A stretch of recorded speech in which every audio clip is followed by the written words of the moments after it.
Okay, so in this video, we are going to talk about cleansing, protection, and warding.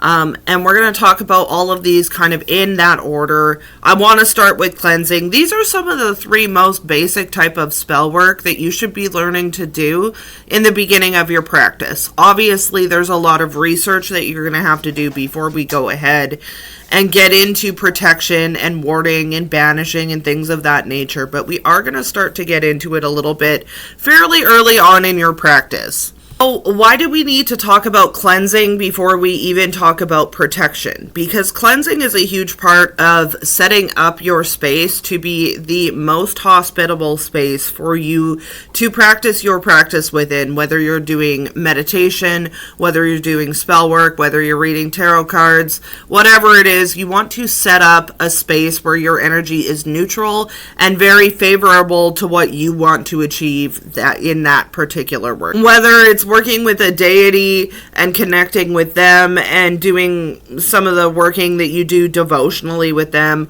whether it's you doing spell work for yourself, we absolutely want to make sure that our space is cleansed, neutral, and sealed up. So how do we go about cleansing our space? There are lots of different ways that we can cleanse our space.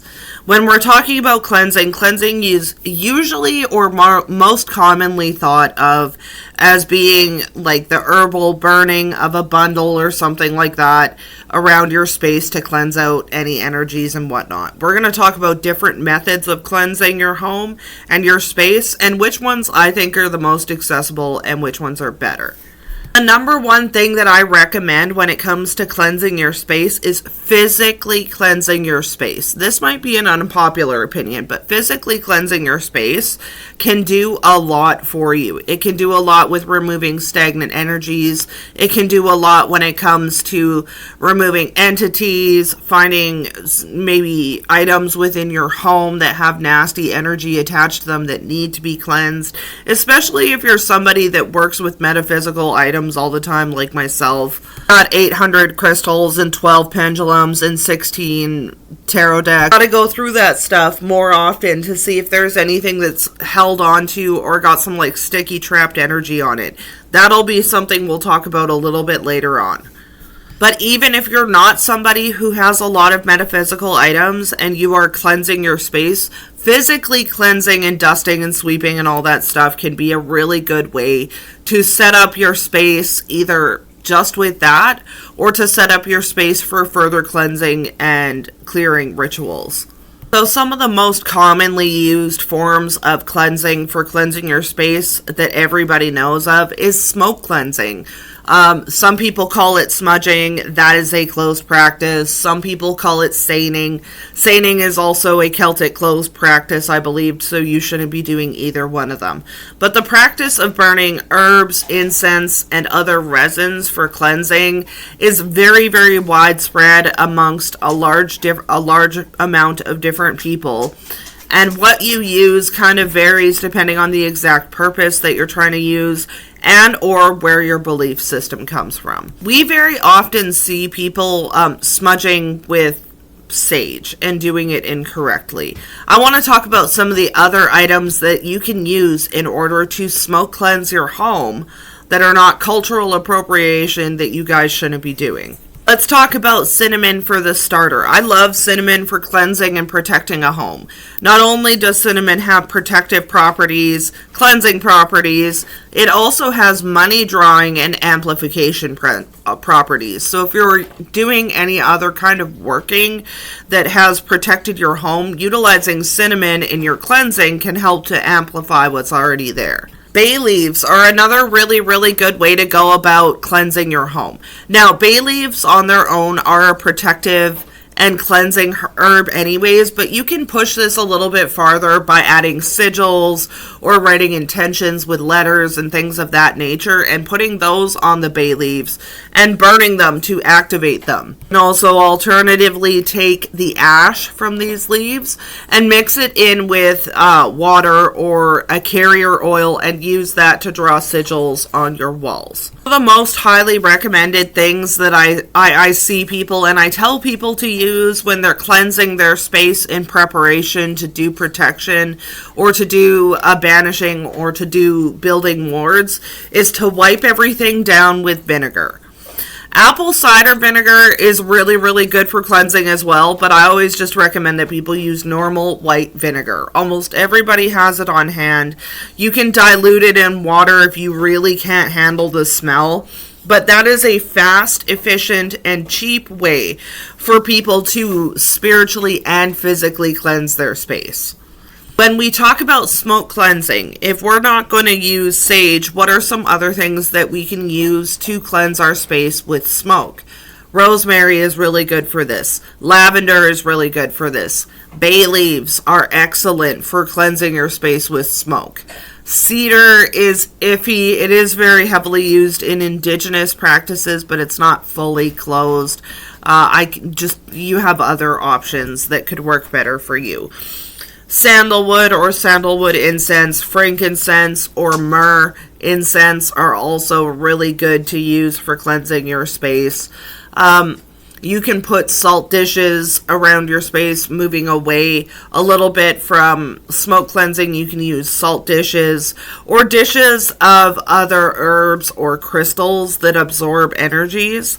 Now, if you're putting salt dishes or dishes of herbs that absorb energies and things of that nature, you're either going to want to clean out your salt dishes. You can also use rice for this purpose, but you're going to want to clean and replace those at least once a week minimum. Cleanse and replace your salt or rice dishes. You're also going to want to cleanse any crystals or anything like that you have laying around your home. Now, if you're cleansing your space to prepare it to be sealed up for like a magical space for your practice for the first time, you're going to want to be really, really thorough with this. So I recommend that you use a couple of different methods of cleansing and put them all together. So if you're cleaning up, just for example, a living room, and you're going to set up your living room to be a magical space, you're going to want to do a whole bunch of things. So I personally would wipe all of the surfaces down with vinegar and water, probably, because like the smell of vinegar can be a lot. You can also use scents within your cleaning products that correspond with your intention for your space. So I would start off by sweeping everything, sweeping it from the farthest corner of my home and then sweeping it out the door. We would then wipe everything down with vinegar to offer not only like a physical clean, but a spiritual cleansing as well. I would also mop floors with vinegar and water and or some cleaner that contains scents that correspond with what I really like to use. I use lavender scented everything because lavender is traditionally used for a house blessing. Lavender scented anything is like really good, and you can utilize scents in your cleaners, candles, things like that. So once we've wiped down all of our surfaces, mopped our floors, and cleansed our mirrors, then we're gonna start to go in with another method of cleansing, whether that be smoke cleansing the home or sound cleansing the home. You're gonna want to start to move through the home from the farthest corner again and then back out the door with either your smoke or your sound or whatever you were using. And we're going to want to be pretty thorough and make sure that we get into all of the corners of the home and then push out the door. Open windows if you can. Try to keep the airflow as smooth as possible. If you are burning incense or herbs or anything like that in your home, make sure that your pets are outside or you're burning things that are going to be okay for your pets. Lavender is not okay for your pets. So we're going to take whatever herb, incense, or sound making thing that we're using. We're going to go from your main room through all of if you live in a multi-story house, be prepared that this might take you a little bit of time and a few incense. If you're burning either herbs or incense, make sure you take enough with you in order to make it all the way throughout the house, okay? And we're going to go from our center room to the farthest corner and all the way throughout the house and back to the front door. Open as many windows as you possibly can, because when we're smoke cleansing or sound cleansing, we're going to shake up a lot of energy, and we want to make sure that we give that energy or those spirits somewhere to go. So we're going to open all of our windows up. We're going to open all of the doors if we can, and be very thorough with our smoke and or our sound. Now, for sound cleansing, you can use everything from like a bell to a glass and a knife and bang that. I know a lot of people who bang pots together for sound cleansing. If you want to make a lot of noise and sound cleanse, I still recommend that you like go throughout the house the same way you would with like a smoke cleanse, from your main area to all of the corners and then back out the door. We can make that applicable to sound cleansing as well. The really crucial key thing here that we're going to want to do is make sure that whatever medium we're using for cleansing, we are taking all the way throughout the course of the house and then directing it out the door, so that we're making sure. And also, I recommend you go counterclockwise around the house to do this. Now, adding directions and things like that, do you necessarily have to incorporate directions and things like that when you're cleansing your home? Absolutely not. You don't have to, but it certainly helps to add that little bit of extra intention. So you might be thinking to yourself, okay, we've gone all the way through the house with my herbs or my sound. What do we do next? Are we done? We are not done. We are not done yet. Once you've gone all the way through the house with either your sound or your smoke or whatever, we're going to go back through the house one more time, and we're going to start sealing off doorways. Now, when I seal off a doorway, you can either do this after you finish doing a whole cleanse, or you can do it as you go through the cleansing process. So for me, I'll use a sigil and moon water. So I'll go in the room, I'll cleanse out the room with, usually I use smoke to cleanse out my rooms, but again, you can use sound, you can use other stuff. We're just going to go really basic with smoke and sound, because that's the most accessible for everybody. So we're going to go through the rooms counterclockwise, banishing out any energies or negativities that we don't want in the house. I would go along after that once I've cleansed out the specific room. As I leave the door, I seal it. You can even use like a pentagram with moon water. That's a really easy way to seal up that room. And as you go room by room through your home, cleansing out all of the negative energy, entities, stagnancy, you're going to want to seal it as you go. Eventually, you're going to try and get back to your front door, and you will have completed the whole area and sealed off all of the doors and pushed everything out. Then you're going to close and seal up your front door. Excuse me. So once we've sealed all of our doorways and we've gone through and either smoke or sound cleansed our whole home, we've already wiped everything down and washed all the floors. We've now got a good neutral base to start setting up either a magical space or to start working within your craft. So if you are setting a magical space, you might want to go more out of your way to set either an energetic or a physical boundary. Like if you are going to create a space, if it's plausible, create an entire room so that you can seal it off. If not, and you're like me and you don't have the space, you work kind of in an area that's going to work for you. And you can still use smoke, sound, and sigils along here to create your energetic boundary where it's a safe space for you. We want to try and create a pretty solid, consistent area to work within, and it'll also make it easier for you guys to recognize when the energy in your certain space is off. Other things that are kind of like particular to protecting your home as opposed to a closed off particular space for your practice. Welcome mats outside of your home are a really bad idea. They welcome things in that you don't want there. Utilize house guardians and talk to the trees and stuff around your house. You can make a house guardian by getting an effigy or a statue or something like that, and you can either use sigil magic, where you draw sigils on them, even with just water, and burn it on a piece of paper to activate it and create a house guardian that you put outside of your home with the specific intention of like keeping out unwanted spirits, unwanted energies, unwanted magics, things of that nature.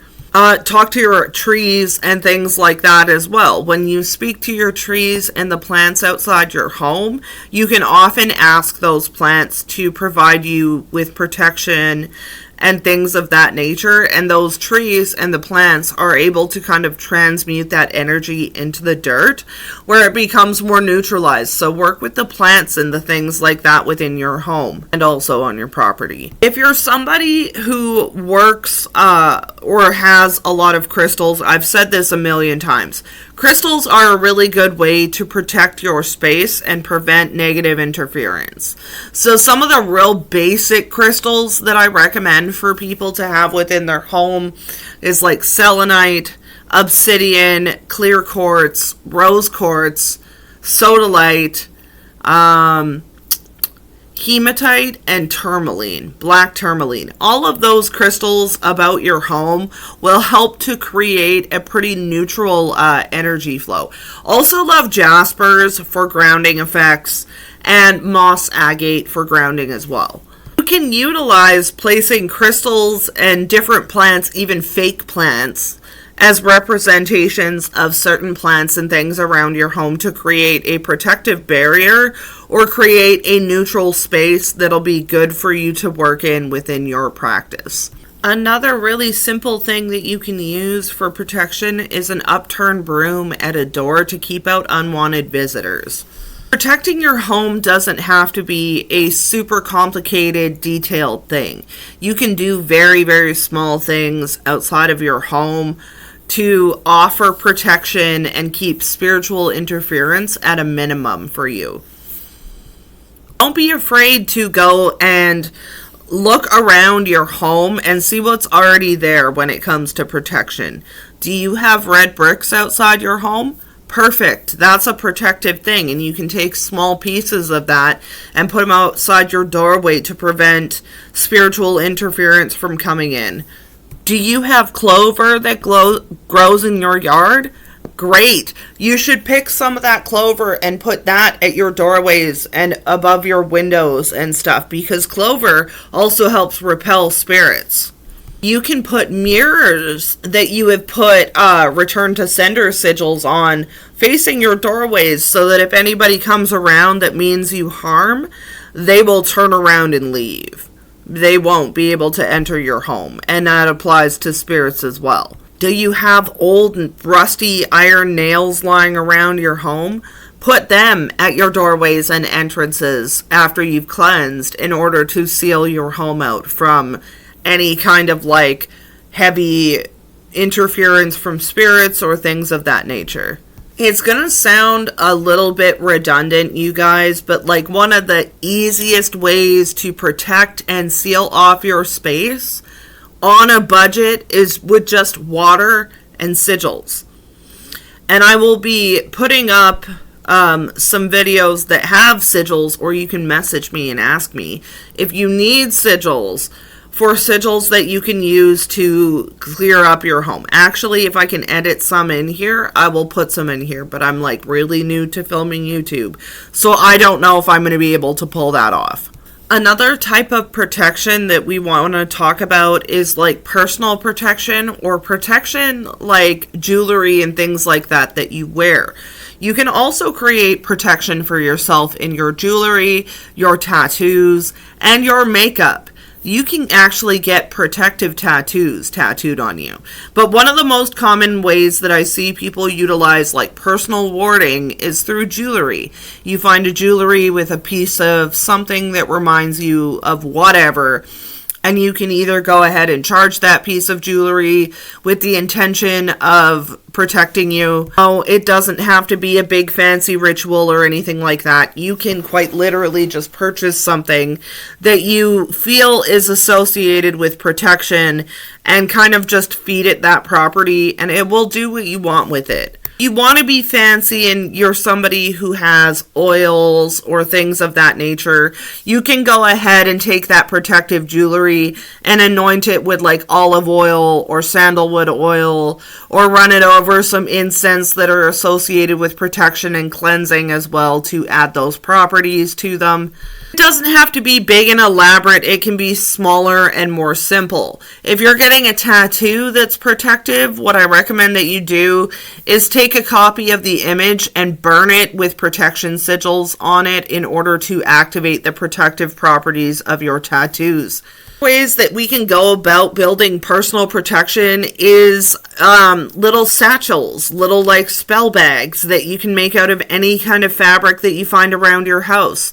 If you want to make a personal protection like satchel that's really simple, what I recommend that you do is get a really small piece of fabric. You don't need very much, maybe about that much squared, and a chunk of rope. And in that bag, you're going to put some peppercorns, you're going to put a little bit of chili pepper, you're going to put a little bit of cinnamon, some rosemary, and some wormwood. And you're going to tie that up and carry it around with you either in your pocket or your purse or something like that. Boom, bam, you have instant protection. Think outside the box too. Think in ways that are cheap and easy for. Here's another cheap and easy personal protection. Get a piece of string, any piece of string. And what you're going to do is tie knots in this string. And with each knot that you tie, you're going to put in an intention. So I'm protected from negative spirits. I'm protected from people who just want to fuck around with me. I'm protected from entities that mean me harm. I'm protected from bad luck. And you're going to tie a knot for everything that you want to protect yourself from.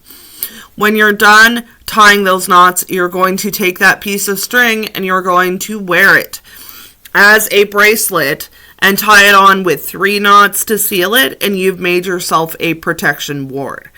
It can be as simple as finding little things like that and just working with them. Spell jars and boxes are another really good way to protect your home and your physical self. So what I recommend in these situations is get a jar or a box, and you're going to utilize that or envision that jar or container or box to be your home. And you're going to put protection herbs, protection crystals, and a tag lock of yourself inside of this protective jar or protective box or whatever, and we're going to seal it closed. I usually use black wax because it's protective.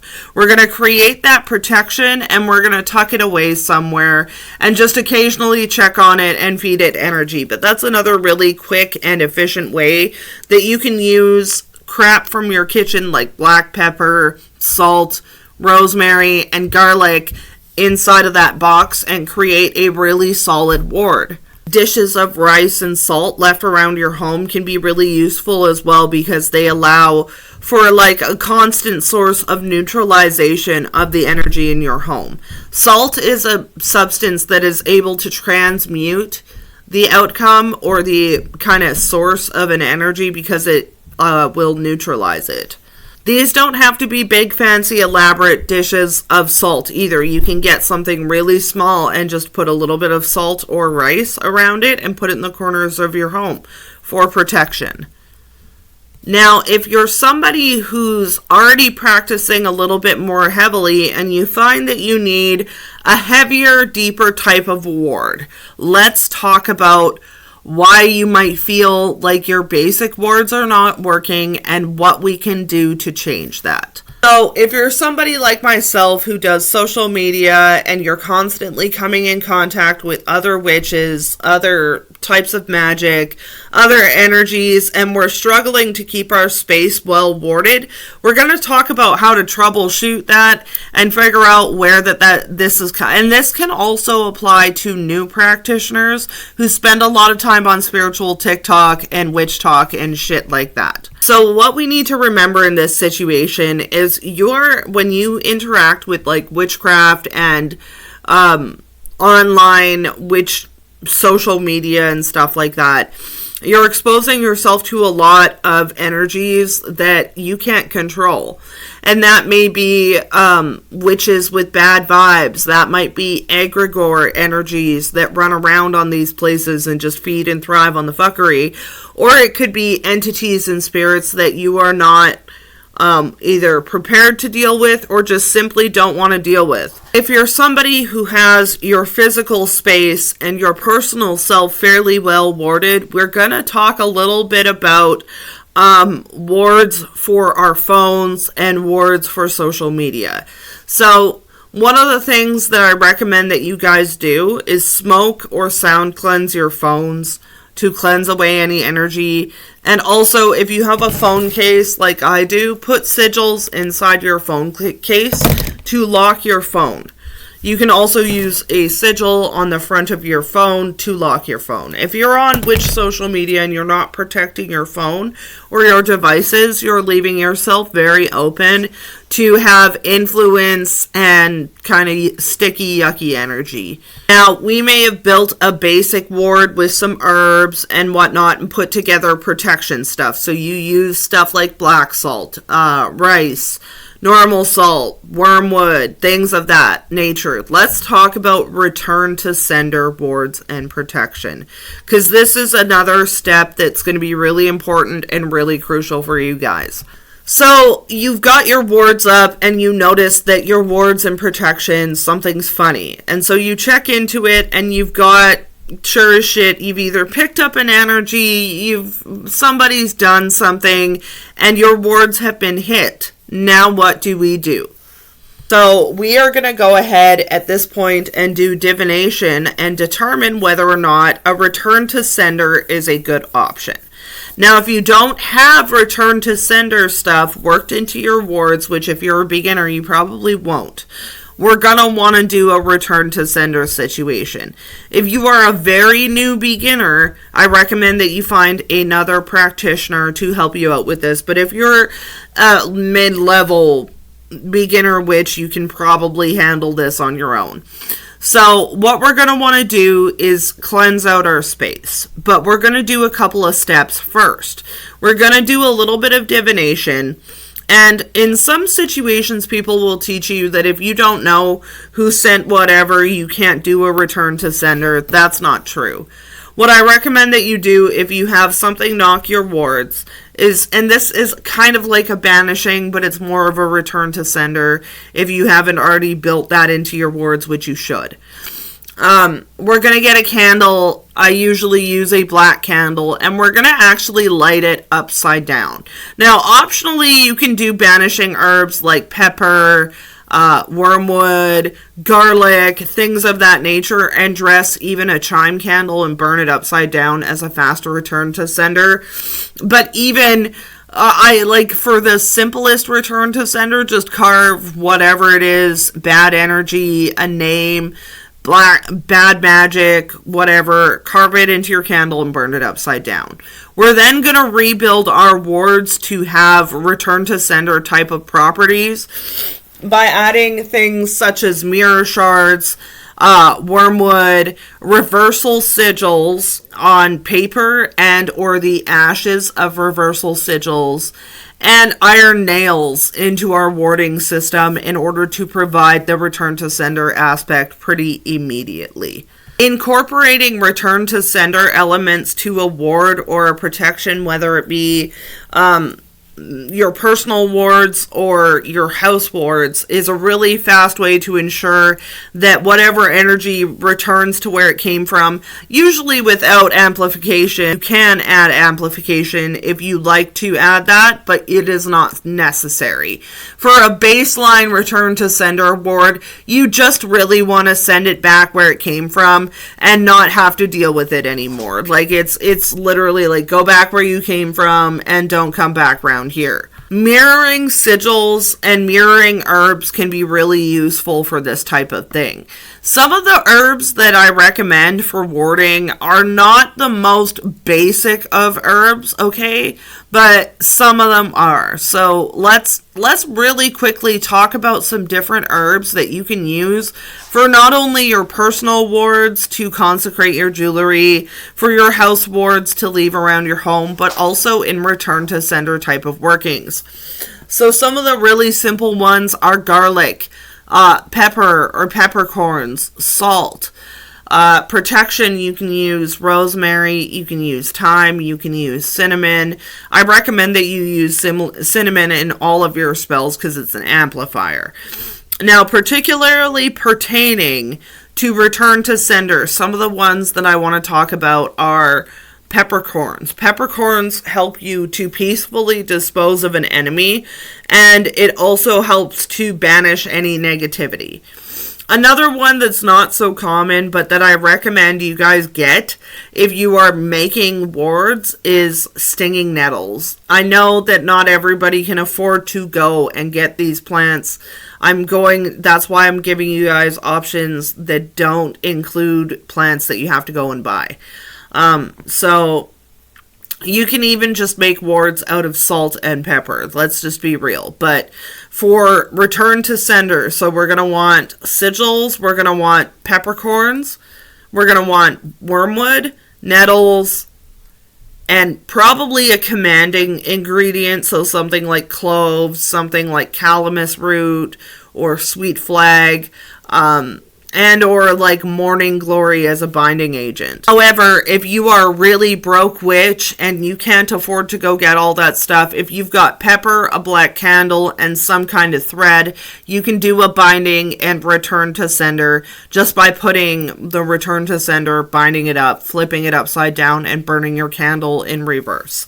Super easy and effective way to go about doing that. If we want to add return to sender properties to our wards, the best way that I recommend that you do that is either by putting mirroring sigils or actual mirror shards facing outwards in your wards to reflect anything out from that may come in and get at you. You can also add ingredients such as poppy seed to cause chaos, peppers to cause misery and strife, things of that nature. If you know some baneful herbs, you can certainly utilize some baneful herbs even in return to sender type of wards or candles in order to add those particular ingredients into whatever you want to see the outcome for that person to be. Patchouli is another thing that you can put in a return to sender ward to cause like a mild sickness. Let's touch really briefly on baneful warding as our final form of warding that we're going to talk about. Now, baneful warding is a type of warding that is like our return to sender warding system, but like more amplified. So a baneful ward is a ward that's usually set up by a more advanced practitioner, and the outcome of these wards depend on the practitioner who sets them. You can have baneful wards they're usually set up to catch magic, but they can be set up to catch people who steal, lie, family members who cause problems, things like that. And these wards are set up that if that person comes around and does anything undesirable, the outcome for that person, there will just be consequences. These consequences can include physical harm to the person, bad luck, misfortune, bad health, ill sickness. If it's magical stuff and you're protecting from magical stuff, you can send back whatever they've got times 3. place a target on their head. Me personally, I just like to fully drop an A-bomb on people's lives. These types of wards should only be put up in situations where you need that level of protection. If you are somebody who has had a ward that you did protection and that didn't work, and then you did a ward and that didn't work, and then you did a return to sender ward and then that didn't work, that's when I recommend you start using this kind of warding. When you're making these kinds of wards, you're going to want to include ingredients such as urine, glass, dead bugs or animals, poisonous herbs that I won't list off here. Definitely a lot of stinging type of herbs, so nettles, peppers, particularly ghost peppers are really good for this.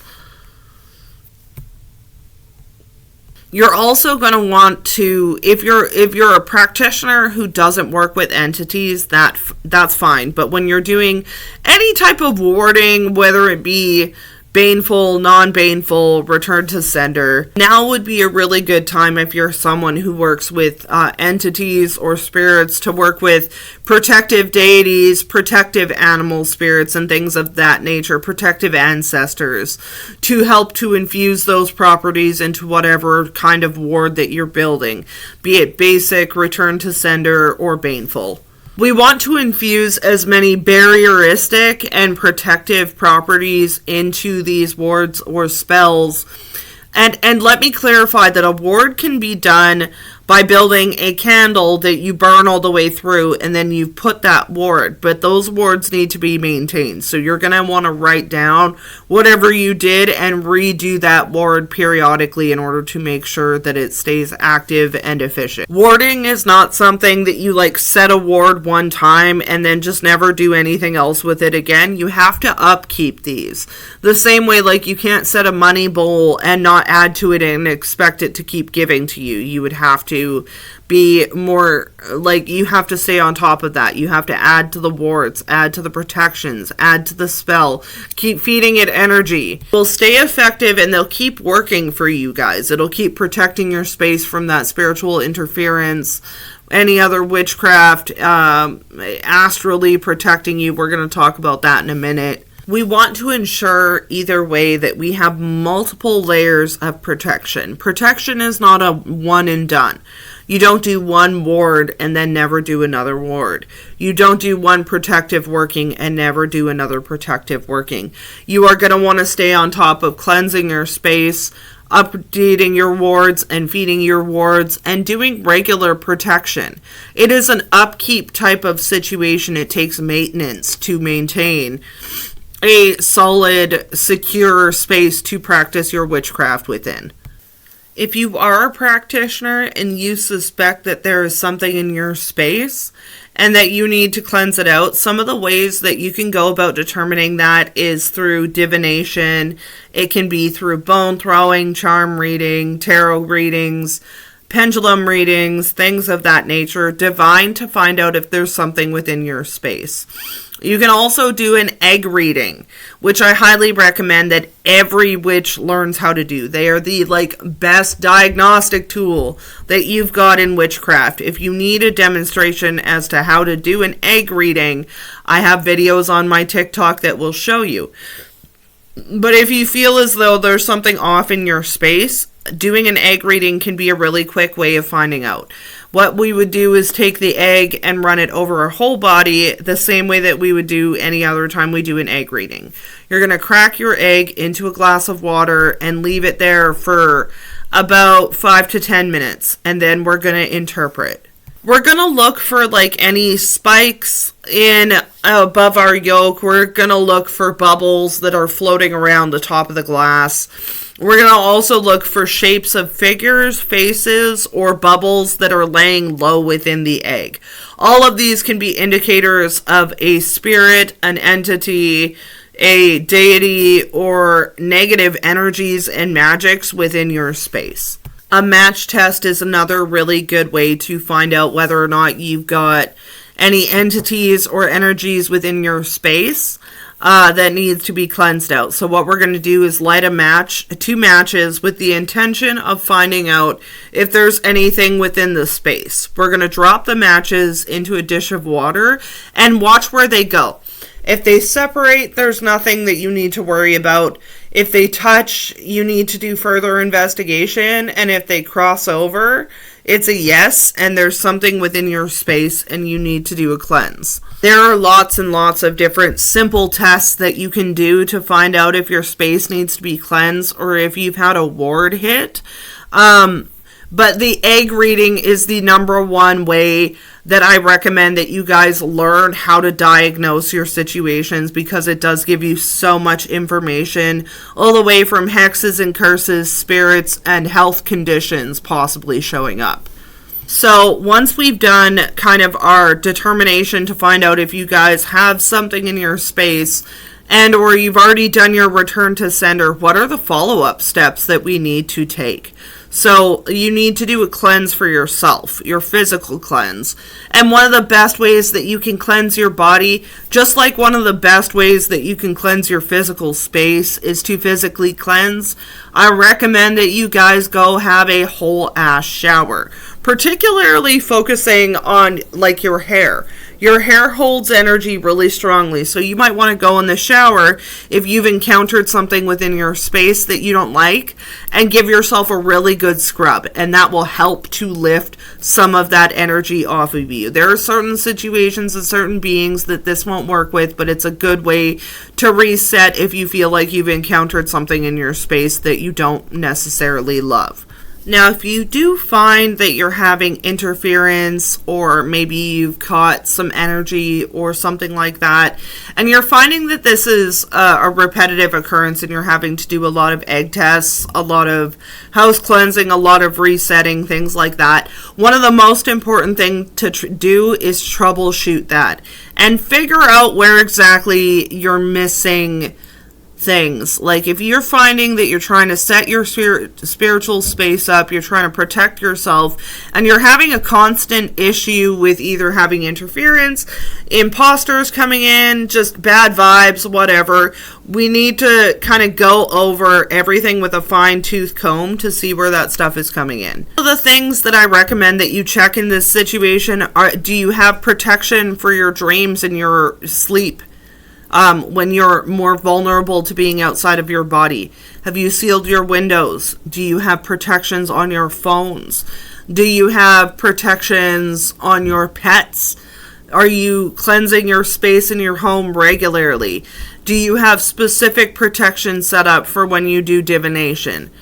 It might seem overwhelming and it might seem like a lot to go over, but going over all of these steps and making sure that you've covered all of your bases is the fastest way to maintain and keep a lot of protection within your space. There are going to be times where you guys are going to have to utilize protection workings. Not just warding, not just personal wards and protections, but actual protection wardings. This can come in handy if you have a family member who's in a bad situation, pet that's getting sick, something along those lines. We're going to want to do a working that involves protection. Now, when we talk about protection type workings, one of the easiest and most effective ways to do that is with a protection candle. To make one of these protection candles, just to give you guys a really simple kind of idea of the kind of stuff that I would utilize on a very budget-friendly basis where you don't have a lot of money to go and get some stuff, okay? We're going to want a black or a white candle, but preferably a black candle. You're going to get salt. You're going to get pepper. You're going to get garlic if you're dealing with sickness. Clove if you're dealing with somebody who really needs to like go away. And then we're also going to make sure that we cut our intention into the candle or write it down on a piece of paper and burn it with this candle. We're going to dress our candle with whatever herbs. If you don't have any herbs, then just carve your intention. And you can dress it with like something as simple as olive oil. And when so if we want to bring in protection, you're going to draw in towards you. If you want to push something away because that thing is causing you problems, we're going to draw away. We're going to light this candle, burn our intentions that we've either written on a bay leaf or a piece of paper, and burn it through all the way. That is a really simple way of doing a protection working. If you've got somebody who's like getting involved in your stuff or causing problems. When we're doing protection workings for people who are sick, we want to be as specific as possible. Okay? So we want to be picking herbs that are specific to whatever kind of symptoms they're having. So sheep sorrel for fever, and slippery elm for kidney problems. We want to put aspirin for heart and blood pressure problems. We kind of have to tailor our protection candle to whatever kind of situation that we are particularly needing protection from. So just to give you a short list, okay, so if you need protection from spiritual stuff, we're going to want to use ingredients such as black salt, peppercorns, iron, wild mint will help protect against spirits, garlic and ginger both help protect against spirits, and wormwood is another really good one. We want to protect from interference. We're going to want to use things such as foil that's turned shiny side out to return to sender. Wormwood, again, is one of my favorite I love wormwood. Wormwood, sandalwood, black peppercorns. Again, all of these can be used kind of interchangeably as well, but depending on the specific spell work. If we are wanting to protect against black magics, if we're wanting to protect against baneful magic and things of that nature, you're going to want to use cloaking ingredients and dominance ingredients. So we're going to want to use calamus root, foil. We're going to want to use black peppercorns, nettles, wormwood, vervain, rue, things of that nature. We do want to make sure that our ingredients not only match what we need, like that we need protection, but also more specifically what type of protection that we need and what we're needing protection from. A lot of people turn to candles as ways to provide protection, but jars and containers are a really good way to have a long-term protective spell setup. So what I recommend that you do is build them with a base that's a neutralizer, so salt, sand, or rice, and then add ingredients like lavender, black peppercorns, again, wormwood, pot d'arco, things of that nature into this jar, and you don't have to fully seal it. So I recommend that you take like a smaller chime candle that won't seal it and you burn it over your jar after you've added all your herbs and things to it. But leave it so that it's open and you can add ingredients to this and burn more candles on it to create a long-running protective working around your house and around yourself as well. You can utilize this type of jar working and adding your own DNA and information into that jar as a way to create a decoy for yourself and deflect any negative intentions, energy, spirits, things like that may be directed towards you personally from other people to a completely different target, thus pretty much just dodging the whole problem altogether. Decoy protections are like one of my new favorite ways to do this. By now you guys should have gotten down some notes of some really interesting, accessible ideas to protect yourself. We also went over warding and return to sender options quite thoroughly throughout the course of this. Protection and warding does not need to be expensive or elaborate. Okay, you guys can put together very heavy protective stuff with very little ingredients in next to no time. Another really good way on top, I know I said about making a knot bracelet. Braiding protection is another really good option. If you need a simple protection that you either wear, carry, or hang in a specific part of your home, you can braid protection in with just like 3 strands of string and hang it on your door handle or hang it on your wrist or put it in your car. Get very creative with this. You know what else makes really good protection for your home that's super accessible? Rocks. Yeah. From outside, Go outside and get some rocks that you feel drawn to that are like, ooh, pretty and shiny, and ask them to protect your home. Protection is so key when we're practicing magic and meditation and things of that nature, because we are constantly exposing ourselves to entities, energies, and different people that may or may not have our best interest at heart. And when we are constantly exposing ourselves to these energies, not only are we absorbing energies from that, but we are giving our energy in some way to that as well. We're feeding into that. A lot of people jump too quickly into doing stuff like banishing and baneful magic, and they don't take the time to learn the bases. They don't learn the beginning stuff, and that's where you get into trouble. I even know beginner practitioners who have trouble even safely dreaming because they astral project and they haven't figured out a way to keep themselves grounded. I've seen beginners get into trouble because they haven't laid out how to do a circle yet, or they haven't figured out how to properly cleanse their space.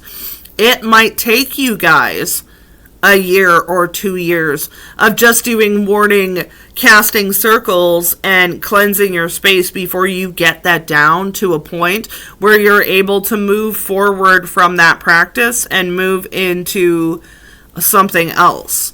It doesn't naturally come quickly to everybody. There is a process of learning and a process of growing and a process of learning to analyze the situation to make sure you're not cutting corners or missing anything that comes with practice. Witchcraft is just exactly that.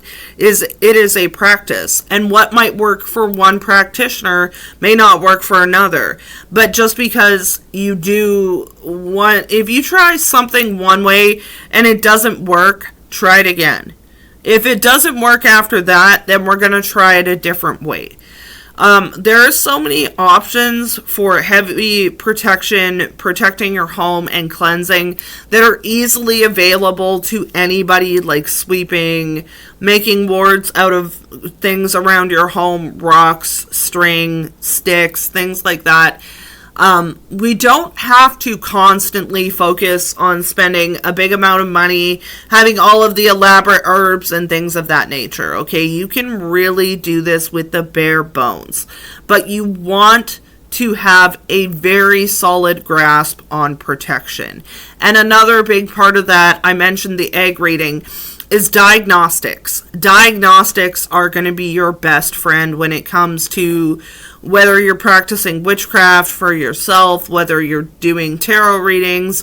Diagnostics are going to be a really crucial thing for you, because that will allow you to decide whether or not you're having like interference because the energy and the moon, which can very much happen, whether you're having interference because of an entity or an energy or somebody poking around your space,